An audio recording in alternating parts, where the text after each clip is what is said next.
અમરેલીમાં વિદ્યાર્થી બસ રોડ નીચે ઉતરી જતા અકસ્માત સર્જાયો। ધારી તાલુકાના ગોપાલગ્રામ નજીક આ ઘટના બની હતી। 20 જેટલા વિદ્યાર્થીઓને નાની મોટી ઈજા પહોંચી છે। ઓપી જાટકિયા હાઈસ્કૂલની બસને અકસ્માત નડ્યો હતો।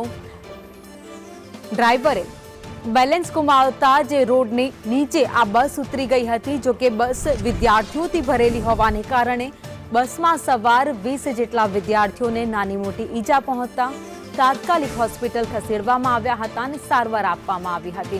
જો કે સદનસીબે આ ઘટનામાં કોઈ મોટી જાનહાનિ નથી સર્જાઈ।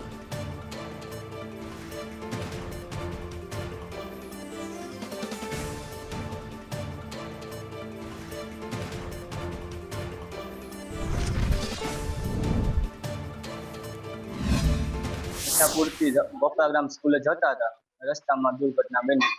બસ ખાઈમાં ઉતરી ગઈ હતી। ત્યાંથી અમે પછી અમરેલી થોડાક 5 જણા લઈ આવ્યા છે અને બીજા થોડાક જણાને છે ને પેલા પણ ચલાળા પ્રાથમિક સારવાર મળી ગઈ છે। કેટલા વિદ્યાર્થીઓ હતા? 32 વિદ્યાર્થીઓ હતા, 30-32।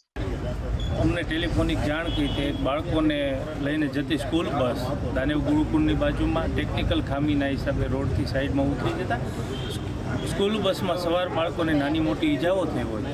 તાત્કાલિક 108 ચલાલા નગરપાલિકાની એમ્બ્યુલન્સ સહિતના વાહનો સાથે બાળકોને સિવિલ હોસ્પિટલ ખાતે પહોંચાડતા એમની પ્રાથમિક સારવાર તેમજ જે લોકોને જરૂરિયાત હતી સામાન્યથી વધારે જેમની ઈજા હોય એવા બાળકોને